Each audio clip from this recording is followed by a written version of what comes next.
YouTuber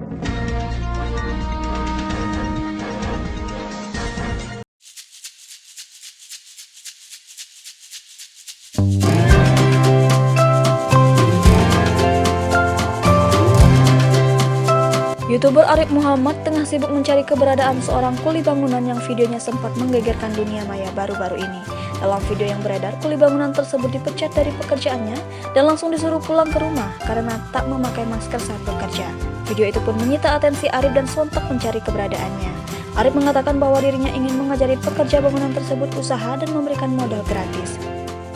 Dia berharap usaha yang akan diberikannya itu nanti bisa jadi penyambung hidup keluarga pekerja bangunan itu. Terkait dengan hal ini, Arif dalam unggahan terbarunya mengatakan bahwa hilal pencarian pekerja bangunan itu mulai kelihatan. Berdasarkan informasi yang diterimanya, pekerja bangunan itu diketahui bernama Derajat dan tinggal di Cirebon. Namun proses verifikasi ke pekerja tersebut berjalan lambat karena sang pekerja yang diketahui tak memiliki handphone. Kendati begitu, Arif meminta doa agar bisa bertemu dengan pekerja bangunan yang dipecat karena tak memakai masker tersebut.